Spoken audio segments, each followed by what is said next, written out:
Hello friends, welcome back, and today we'll be discussing about acids, bases and salts. So in this video we'll just talk about what are acids, what are bases, and how acids react with these substances, how bases react with them, how acids and bases react with each other, and the ionization of bases and acids in water. So let's begin.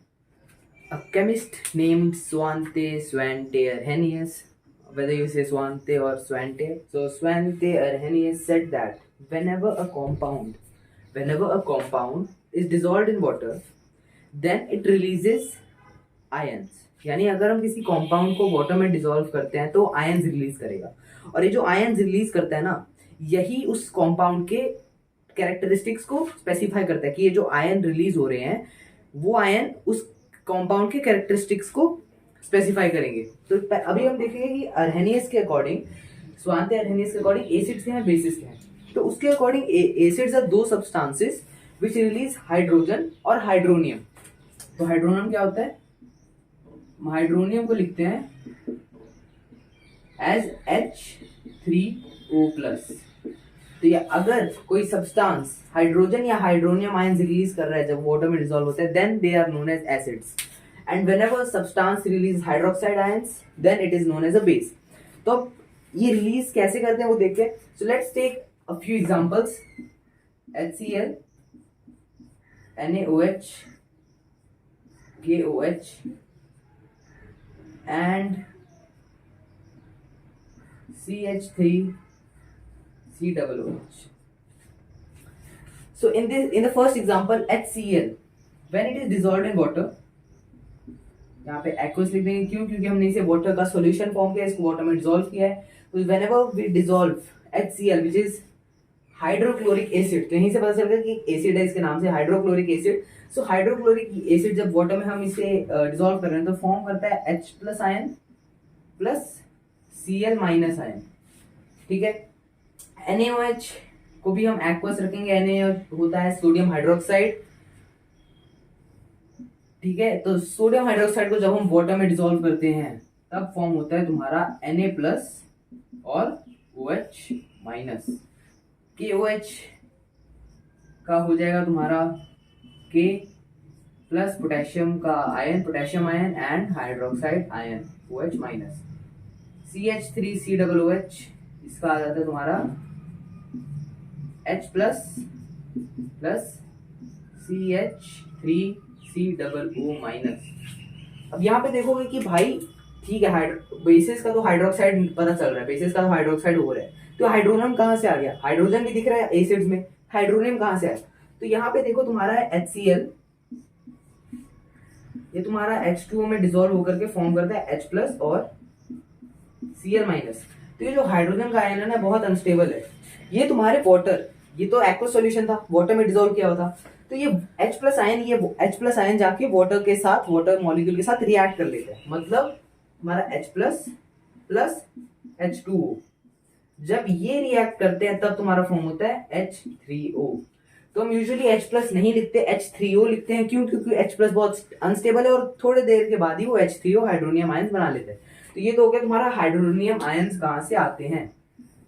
और ये भी पता चल गया acids क्या होते हैं, basis क्या होते हैं अकॉर्डिंग टू अर्हेनियस. ठीक है. अब हम देखेंगे सम कॉमन कैरेक्टरिस्टिक्स. पहले हम ये देखेंगे टाइप्स ऑफ एसिड्स, किस किस तरीकों से हम एसिड्स को कैटेगराइज कर सकते हैं, किस किस तरह के टाइप्स होते हैं एसिड्स के, और उसी तरीके से बेस के टाइप्स. ठीक है. तो भाई एसिड्स को हम 4 तरीकों से कैटेगराइज कर सकते हैं, उसके ओरिजिन के बेस पे, उसके बेसिसिटी के बेस पे, उसके स्ट्रेंथ के बेसिस पे और उसके कंसंट्रेशन के बेसिस पे. तो ओरिजिन के बेसिस पे वो होते हैं 2 तरह के, ऑर्गेनिक और मिनरल. ऑर्गेनिक के नाम से पता चल रहा है that those acids which are obtained from natural substances or living substances such as plants or animals are known as organic, and those which are obtained from minerals are known as mineral acids. तो mineral acids भी हम कहते हैं. ठीक है. organic acids भी कहते हैं या उससे. ठीक है. mineral acids always strong होते हैं, organic acids weak होते हैं. weak organic acids weak क्यों होते हैं और mineral acids strong क्यों होते हैं वो हम यहाँ पे भी देखेंगे. तो उसके बाद आता है तुम्हारा बेसिसिटी. बेसिसिटी पे हम उसे 3 तरीके से कैटेगराइज कर सकते हैं, मोनोबेसिक, डायबेसिक, ट्राइबेसिक. तो मोनोबेसिक क्या है? अगर कोई तुम्हारा कॉम्पाउंड है, एसिडिक कॉम्पाउंड है, उसमें सिर्फ एक रिप्लेसेबल हाइड्रोजन आयन है, एक रिप्लेसेबल हाइड्रोजन एटम है, तुम कह सकते हो एक रिप्लेसेबल हाइड्रोजन आयन कहना चाहिए। सो अगर तुम्हारे पास एक एसिडिक कंपाउंड है और उसमें एक रिप्लेसेबल हाइड्रोजन आयन है तो हो गया मोनोबेसिक, दो रिप्लेसेबल हाइड्रोजन आयन है वो हो गया डाइबेसिक, तीन रिप्लेसेबल है तो हो गया ट्राइबेसिक। तो मोनोबेसिक में HCl और HNO3, यहाँ पे तुम्हें कितने आयन दिख रहे हैं H के, एक, यहाँ पे एक, तो हाइड्रोक्लोरिक एसिड और नाइट्रिक एसिड दोनों के दोनों मोनोबेसिक है। डाइबेसिक जिसमें दो रिप्लेसेबल आयन्स हो, H2SO4 और H2CO3, H के कितने रिप्लेसेबल आयन्स है, दो दो, दोनों में कार्बोनिक एसिड और सल्फ्यूरिक एसिड। ट्राइबेसिक, ट्राइबेसिक जिसमें तीन रिप्लेसेबल हाइड्रोजन आयन्स हो, फॉस्फोरिक एसिड और ऑर्थोबोरिक एसिड उसके एग्जांपल्स हैं। फिर बेस्ड ऑन स्ट्रेंथ, तो ये है और तुम्हारा ऑर्थोबोरिक, अगर नहीं पता था तो ये है तुम्हारा ऑर्थोबोरिक एसिड H3PO3, और ये तुम्हारा फॉस्फोरिक एसिड H3PO4, H2CO3 होता है carbonic acid, H2SO4 sulphuric acid, HNO3 nitric acid और HCl हाइड्रोक्लोरिक एसिड। अब उसके स्ट्रेंथ पे तो हमने अभी थोड़ी देर पहले पढ़ा था आयनाइजेशन, नहीं याद आ रहा तो ये देख लो, HCl H2O बनता है तुम्हारा H प्लस और Cl माइनस, ये हो गया तुम्हारा आयनाइजेशन। आयनाइजेशन मतलब when a compound is dissolved in water it forms its respective ion and this process called ionisation. मतलब कोई कंपाउंड को तुमने वाटर में डाला, उसने आयन्स बना दिए, प्रोसेस क्या आ गया, आयनाइजेशन। तो HCl को वाटर में डालने पे ऐसे बनते हैं, H प्लस तो सारे एसिड में बनेगा H प्लस या H3O प्लस, और बेसिस में क्या बनेगा OH माइनस। तो पहले हम बात कर लेते हैं एसिड्स की। तो एसिड में यहाँ पे तुम्हारा क्या हो रहा है कि जो तुम्हारा कितने रिप्लेसेबल आयन्स है, एक है, ये पूरा एक का एक यहाँ पे रिप्लेस हो रहा है, ठीक है। तुम्हारा ये जो एक अकेला हाइड्रोजन आयन था HCl में, वो तुम्हारा आयनाइज हो रहा है और वो अलग हो रहा है। H2SO4 का देख लेते हैं, H2SO4 में भी तुम्हारा 2H प्लस और SO4 तुम्हारा ये फॉर्म करता है, ठीक है। यहां पर भी तुम्हारे दो आयन्स थे, यहां पर भी तुम्हारे दो आयन्स थे, दोनों के दोनों ये वाले जो आयन्स थे वो कंप्लीटली रिप्लेस हो गए, कंप्लीटली आयनाइज हो गए। तो इसीलिए हम कहते हैं कि ये हो गए तुम्हारे स्ट्रॉन्ग एसिड्स। अब एग्जांपल ले लेते हैं CH3 COOH, ये होता है तुम्हारा एसिटिक एसिड। तो जब एसिटिक एसिड को हम आयनाइज करते हैं तो फॉर्म करता है एक H प्लस आयन, एक आयन प्लस CH3COO माइनस। अब यहां पे क्या देखोगे, जो हमारा इनिशियल एसिडिक कंपाउंड है उसमें कितने रिप्लेसेबल हाइड्रोजन आयन है, 1 2 3 और 4, टोटल 4 है। रिप्लेस कितना हुआ, आयनाइज कितना हुआ, सिर्फ एक, तो इसलिए वीक एसिड है। तो इसको अगर हम डिफाइन करें, strong acids are those acids which ionise completely in water. एक अकेला था, पूरा एक कम आयनाइज हो गया, दो थे, दोनों के दोनों आयनाइज हो गए, चार थे, सिर्फ एक ही आयनाइज हुआ। तो that is why strong acids हो विच आयनाइज कंप्लीटली, वीक एसिड हो विच आयनाइज पार्शियली। CH3COOH किसका एग्जांपल है, ऑर्गेनिक एसिड्स का, इसलिए ऑर्गेनिक एसिड्स को हम कहते हैं वीक एसिड्स। HCl H2SO4 किनके एग्जांपल्स हैं, तुम्हारे मिनरल एसिड्स के, HCl और H2SO4, इसलिए इसको कहते हैं हम मिनरल एसिड्स को हमेशा स्ट्रॉन्ग एसिड्स। अब तुम्हारा था बेस्ड ऑन कंसेंट्रेशन। एक एसिड है, एसिड का कंसेंट्रेशन इन वाटर, उसके बेसिस पे भी दो होते हैं, कंसेंट्रेटेड और डाइल्यूट। हमने बहुत बार सुना होगा कंसेंट्रेटेड सल्फ्यूरिक एसिड है नहीं छुओ, डाइल्यूट है कोई बात नहीं, थोड़ा कम असर करेगा तब भी मत छुओ, ठीक है। कंसेंट्रेटेड एसिड और डाइल्यूट एसिड में बस एक फर्क होता है, कंसेंट्रेटेड में नाम से पता चल रहा है तुम्हारा जो कंसेंट्रेशन रहेगा ना एसिड्स का ज्यादा रहेगा as compare to water, but in case of dilute acid the concentration of water would be higher then acids, ठीक है। अब आ जाते हैं हम different types of basis. Now about different types of basis. तो बेसिस को हम उनके basis of acidity, basis of strength और बेसिस ऑफ कंसंट्रेशन पे कैटेगराइज कर सकते हैं। बेस्ड ऑन एसिडिटी वो होते हैं मोनो एसिडिक, डाइएसिडिक, ट्राइएसिडिक। उसमें था मोनो बेसिक, डाइबेसिक और ट्राइबेसिक। कंफ्यूज नहीं होता है, जब मोनो बेसिक आए, बेसिक आ जाए तो एसिड के लिए, और यहाँ पे जब एसिडिक आ जाए तब वो बेस के लिए। कब, सिर्फ जब हम उसका कैटेगराइजेशन कर रहे हैं, ठीक है। तो based on the acidity basis भी होते हैं तीन तरीके के। उस समय क्या था, number of replaceable hydrogen ions, यहाँ पे number of replaceable hydroxide ions. यानी मोनोबेसिक में सिर्फ एक रिप्लेसेबल हाइड्रोक्साइड आयन हो गया, हाइड्रोक्सिल ग्रुप होगा। हाइड्रोक्सिल ग्रुप क्या होता है, ये जो OH है, OH माइनस इसी को हम हाइड्रोक्सिल ग्रुप कहते हैं, ठीक है। तो मोनोबेसिक वो होते हैं जिसमें एक हाइड्रोक्साइड आयन रिप्लेसेबल है, डाई एसिडिक में दो हाइड्रोक्साइड आयन रिप्लेसेबल है, और ट्राई एसिडिक में 3 hydroxide ion replaceable. Monobasic examples NaOH, sodium hydroxide और पोटेशियम हाइड्रोक्साइड, ये है calcium hydroxide, magnesium hydroxide, di acidic के और ट्राई एसिडिक के फेरस हाइड्रोक्साइड। अब उनके स्ट्रेंथ पे भी स्ट्रॉन्ग और वीक, इसमें भी वही कॉन्सेप्ट लगेगा बेस्ड ऑन द आयनाइजेशन। अगर वो बेस जो है वो कंप्लीटली आयनाइज हो जाता है then it will be a strong base, अगर वो कंप्लीटली आयनाइज नहीं होता है then it will be a weak base based on the concentration. भी वो कंसंट्रेटेड और डाइल्यूट होता है, कंसंट्रेटेड तब जब concentration of base is more as compare to water and the solution is dilute, the base is dilute when the concentration of water is more than base। तो अब यहाँ पे एक टर्म है एल्कलाइज। तो एल्कलाइज और बेस लगभग सेम होते हैं, बस इनमें बस इसमें एक ही डिफरेंस होता है, वो एक डिफरेंस ये है, ये जो होते हैं डिसॉल्वेबल इन वाटर होते हैं, ये होते हैं डिसॉल्वेबल इन वाटर इन H2O, जहां की बेसिस। तो एल्कलाइज बेस का एक सब पार्ट हो गया। एल्कलाइज एक बड़ा वाला ग्रुप है, जैसे ऐसे समझ लो, ये हो गया तुम्हारा बेस, बड़ा वाला ग्रुप, और इस बेस के अंदर तुम्हारे आते हैं एल्कलाइज, ठीक है। तो जो बड़ा वाला बेस हो गया, इस बड़े वाला जो बेस का पूरा तुम्हारा सर्कल है, उसके अंदर ये जो एल्कलाइज आए हैं वो भी बेस ही हैं, बस वो बेस जो डिसॉल्व हो सकते हैं, और ये जो बाहर है ये भी बेस है, मगर ये बेस एल्कलाइज नहीं है। क्यों? क्योंकि वो वाटर में डिसॉल्व नहीं हो सकते। तो वी कैन से कि every alkali is a base, but every base is not an alkali, ठीक है। तो हम जो ये पूरा चैप्टर पढ़ेंगे ना, ये पूरा चैप्टर रहेगा बेस्ड ऑन एल्कलाइज, बेसिस में पूरा चैप्टर एल्कलाइज पे बेस्ड होगा, क्योंकि इसमें हमें बेसिस और एसिड्स का आयनाइजेशन की जरूरत पड़ेगी, बेसिस और एसिड्स की आयनाइजेशन की जरूरत पड़ेगी। और ये आयनाइजेशन तभी होता है जब वो कंपाउंड वाटर में डिसॉल्व होता है। और बेसिस कौन से होते हैं जो वाटर में डिसॉल्व होते हैं? एल्कलाइज। इसीलिए इस चैप्टर में हम पूरा एल्कलाइज की बात करेंगे, जैसे NaOH, CaOH, FeCOH whole twice, FeOH whole thrice, ये सब तुम्हारे एल्कलाइज हैं। क्यों? क्योंकि ये सब वाटर में डिसॉल्व हो जाते हैं। अब हम देखेंगे कुछ कॉमन रिएक्शंस कि कॉमन रिएक्शंस कौन कौन से होंगे। पहला होगा तुम्हारा reaction of acids with metals, reaction of acids with carbonates and bicarbonates, reaction of acids and bases. उसके बाद तुम्हारा आएगा reaction of bases with metals, और reaction of acids with metal oxides, और reaction of bases with non metallic oxides. तो जितना भी था मैं तुम्हें एक एक करके बताना शुरू करता हूँ। So we will begin by our first 3 reaction जो है एसिड और metal, acid plus metal carbonate और acid plus metal bicarbonate. Bicarbonate को हम हाइड्रोजन कार्बोनेट भी बोलते हैं। तो पहले हम एग्जांपल लेते हैं एसिड प्लस मेटल का।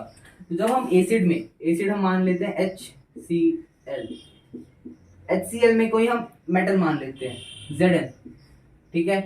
एक हो गया तुम्हारा एसिड में हमने ऊपर से जिंक के ग्रेन्यूल्स छोटे छोटे टुकड़े डाल दिए, तो क्या हुआ? एक सॉल्ट फॉर्म कर गया। सॉल्ट कौन सा था? Zinc chloride plus H2 gas evolve होगी, गैस भी इवॉल्व हुई, कौन सी? H2। तो यहाँ पे क्या हो रहा है, तुमने जिंक को एसिड में डाला तो क्या फॉर्म हुआ? एक सॉल्ट फॉर्म हुआ और हाइड्रोजन गैस इवॉल्व हुई, ठीक है। और ये जो सॉल्ट फॉर्म होगा ये तुम्हारा एसिड का नेगेटिव आयन और मेटल मिला के बनेगा। अगर यहाँ पे HCl की जगह H2SO4 होता तो तुम्हारा H2 तो सेम रहता, मगर जो सॉल्ट बनता वो बनता ZnSO4। Zn की वैलेंसी होती है 2, Cl की होती है माइनस, इसीलिए फॉर्मूला बना ZnCl2। और यहाँ पे SO4 की होती है वैलेंसी 2, Zn की भी 2, इसीलिए फॉर्मूला बना ZnSO4। तो ये हो गया तुम्हारा acid plus metal gives salt plus hydrogen gas. अब हमें पता कैसे चलेगा कि हाइड्रोजन गैस इवॉल्व हुई है, ठीक है। तो थोड़ी बबलिंग तो होती है, जब भी हम ये रिएक्शन करेंगे तो जो पानी रहेगा ना वहां पे बबलिंग होगी। तो बबलिंग होने से इतना तो पता चल जाएगा कोई ना कोई गैस इवॉल्व हुई है। अब ये कैसे पता चला कि हाइड्रोजन गैस इवॉल्व हुई है? तो हाइड्रोजन गैस जो होती है वो एक पॉप साउंड से बर्न करती है। तो जब भी हम कैंडल को उन बबल्स के पास लेकर आएंगे तो वो एक पॉप साउंड से बर्न करके बर्स्ट हो जाएगी। तो इसी पॉप साउंड से हमें पता चलता है कि हाँ ये भाई हाइड्रोजन गैस ही था। और ये इसका डायग्राम तुम्हारे एनसीईआरटी के बुक में दिया हुआ है, तो उसे जाके देख लेना अगर तुम्हें समझ में नहीं आया। अब आ जाते हैं हम हमारे second reaction, acid plus metal carbonate. Metal carbonate क्या होता है, कोई मेटल ले लेते हैं, सोडियम कार्बोनेट CO3 2 माइनस, तो आ जाएगा Na2 CO3। क्यों, Na की वैलेंसी 1, CO3 की वैलेंसी 2। अब हमारा एसिड H2SO4 क्या फॉर्म करेगा, सॉल्ट।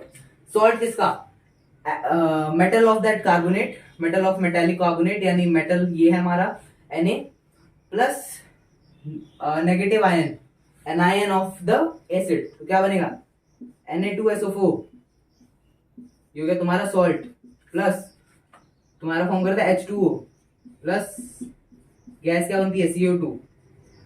अब CO2 की प्रेजेंस कैसे पता करें, तो CO2 का हमने बहुत पहले भी पढ़ा हुआ है, फर्स्ट चैप्टर में भी पढ़ा था कि जब भी हम CO2 कार्बन डाइऑक्साइड को क्विक लाइम वाटर से पास करते हैं तो उसका जो कलर हो जाता है मिल्की हो जाता है। लाइम वाटर का फॉर्मूला क्या है, CaOH whole twice. CaOH whole twice में हमने पास किया कार्बन डाइऑक्साइड, क्या बन गया, कैल्शियम कार्बोनेट। ये कैल्शियम कार्बोनेट क्या होता है, ये होता है तुम्हारा white in colour, white in colour. याद है वो व्हाइट वॉशिंग जो हमने केमिकल रिएक्शंस में बुक में दिया हुआ है, व्हाइट वॉशिंग के लिए क्या यूज होता है, कैल्शियम कार्बोनेट। तो कैल्शियम कार्बोनेट व्हाइट कलर का होता है, एक हार्ड सब्सटेंस होती है, और यही चीज ये हमारे इनिशियल ट्रांसपेरेंट सब्सटेंस को मिल्की कलर, व्हाइटिश कलर देता है, प्लस थोड़ा सा वाटर बनता है। तो ये तो हुआ जब हम कार्बन डाइऑक्साइड को छोटे पीरियड के लिए उसमें डाल रहे हैं, स्लेट लाइम या फिर लाइम वाटर में। अगर हम डालते जाए for a long period of time, तो क्या होता है, ये जो कैल्शियम कार्बोनेट फॉर्म हुई है, कैल्शियम कार्बोनेट जो फॉर्म हुई है, ये तुम्हारा वाटर के साथ और कार्बन डाइऑक्साइड के साथ रिएक्ट कर जाता है, और ये रिएक्ट करके क्या फॉर्म करता है, calcium, 2 second, calcium hydrogen carbonate. ठीक है, कैल्शियम हाइड्रोजन कार्बोनेट या कैल्शियम बाइकार्बोनेट फॉर्म करती है। अभी कैल्शियम बाइकार्बोनेट में क्या स्पेशल है, कैल्शियम बाइकार्बोनेट ट्रांसपेरेंट कलर है। तो पहले तो तुम्हारा ये ट्रांसपेरेंट था, ट्रांसपेरेंट से तुम्हारा हो गया व्हाइट, यहां पे तुम्हारा ये व्हाइट है, तुम्हारा व्हाइट से क्या हो गया, ट्रांसपेरेंट। तो यही था कि जब तुम शॉर्ट पीरियड ऑफ टाइम के लिए कार्बन डाइऑक्साइड को लाइम वाटर में पास करोगे तो उसका कलर मिल्की हो जाएगा। मगर for a longer period of time when you pass carbon dioxide from lime water, it will turn back to its transparent original colour because of the formation of calcium hydrogen carbonate और calcium bicarbonate. ये था तुम्हारा how to get know the presence of carbon dioxide और revolution of carbon dioxide gas. इससे हम test करेंगे, ठीक है, लाइम वाटर टेस्ट भी बोल देते हैं, मगर वैसे वही बोलते हैं, तो वही बोलना तुम भी एग्जाम में भी वही लिख के आना कि with the help of lime water test. अगर रिएक्शन पूछे कि लाइम वाटर टेस्ट में क्या होता है, तो लाइम वाटर टेस्ट में पहले ये लिखना, शॉर्ट पीरियड ऑफ टाइम, और फिर लॉन्ग पीरियड ऑफ टाइम में ये लिख देना है। अब हम देखेंगे एसिड प्लस मेटल बाइकार्बोनेट या metal hydrogen carbonate, salt plus water. हम जो कार्बोनेट है, मेटल है, Na ही रहने देते हैं, तो आ जाएगा H2SO4 प्लस NaHCO3। हमारी HCO3 बाइकार्बोनेट की जो वैलेंसी होती है वो होती है 1, इसीलिए जो फॉर्मूला बनेगा सोडियम हाइड्रोजन कार्बोनेट का वो बनेगा तुम्हारा NaHCO3। तो जब ये reaction when this reaction takes place, ये दोनों जब रिएक्ट करते हैं तो क्या बनेगा, Na2SO4 plus H2O plus CO2। ठीक है, ये हो गया हमारे पहले 3 रिएक्शंस। अब हम देखेंगे अगले 3 जो है reaction of base with metal, reaction of acids with metal oxides, और reaction of bases with non metallic oxides. तो अब हम देखेंगे अपने नेक्स्ट 3 सेट ऑफ रिएक्शन जो है base plus metal, base plus non metallic oxide और acid plus metallic oxide. So for base plus metal में तुम एक बेस ले लो NaOH, इसको रिएक्ट करा दो एल्यूमिनियम के साथ, ये तुम्हारा फॉर्म करता है सोडियम एल्यूमिनेट। सोडियम एल्यूमिनेट का फॉर्मूला क्या होता है, NaAlO3 प्लस हाइड्रोजन गैस। इस केस में भी हाइड्रोजन गैस इवॉल्व होती है। How to check the presence of hydrogen gas अभी थोड़ी देर पहले डिस्कस किया था। अब हमारा नेक्स्ट आ जाता है NaOH ही लेते हैं बेसिस बार भी, बस मेटल को चेंज कर देते हैं, मेटल कर देते हैं हम अपन जिंक। तो अब फॉर्म करेगा सोडियम जिंकेट। सोडियम जिंकेट का formula Na2ZnO2 plus H2 gas यहाँ पर भी इवॉल्व होगी। इसे याद करना पड़ेगा, ये है सोडियम एल्यूमिनेट और ये है तुम्हारा सोडियम जिंकेट। ये हो गया तुम्हारा base plus metal give salt plus hydrogen. अब हम देखेंगे metal plus non metallic oxide.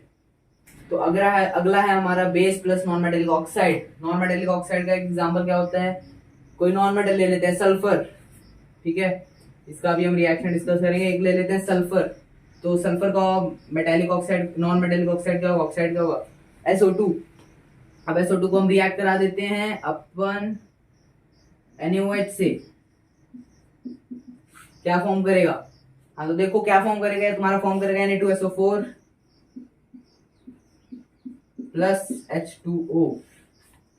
एक और एग्जांपल ले लेते हैं NaOH प्लस CO2। इस बार सल्फर डाइऑक्साइड की जगह कार्बन डाइऑक्साइड ले लेते हैं, तुम्हारा फॉर्म करेगा sodium carbonate Na2CO3 plus H2O, ठीक है।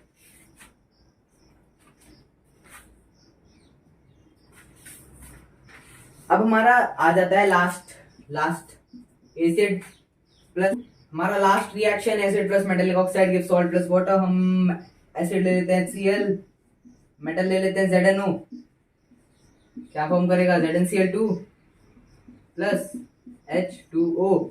एक और एग्जांपल ले लेते हैं H2SO4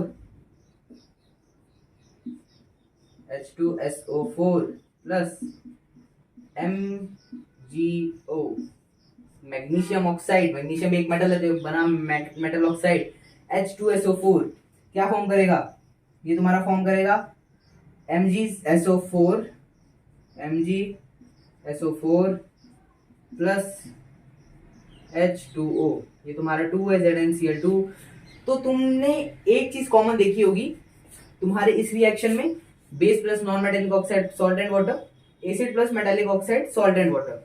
इसमें क्या सिमिलर है, इनके प्रोडक्ट्स सॉल्ट एंड वाटर, दोनों के सॉल्ट एंड वाटर। अब एक और रिएक्शन है जिसका जो प्रोडक्ट होता है वो सॉल्ट एंड वाटर ही होता है, और इस रिएक्शन का नाम है न्यूट्रलाइजेशन रिएक्शन। इसके नाम से ही पता चल रहा है इसमें कुछ ना कुछ न्यूट्रलाइज होना है भाई, कुछ ना कुछ तो न्यूट्रलाइज होगा।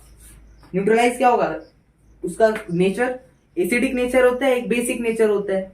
इसको न्यूट्रलाइज कर देंगे ना, वो एसिडिक रहा ना वो बेसिक रहा। तो हम डिस्कस करते हैं न्यूट्रलाइजेशन रिएक्शन, जिसमें हम एक एसिड को रिएक्ट करेंगे बेस के साथ to form salt and water, ठीक है। अब यहां पर भी जो हमारा था इस रिएक्शन में और इस रिएक्शन में जो प्रोडक्ट सेम है सॉल्ट वाटर, तो वो न्यूट्रलाइजेशन रिएक्शन में भी सॉल्ट वाटर है। तो हम ये कह सकते हैं कि ये दोनों रिएक्शन न्यूट्रलाइजेशन रिएक्शन के सिमिलर है, ठीक है। तो इसीलिए जो नॉन मेटेलिक ऑक्साइड का जो नेचर होता है, नॉन मेटेलिक ऑक्साइड ये होता है एसिडिक। तभी तुमने देखा होगा जब SO2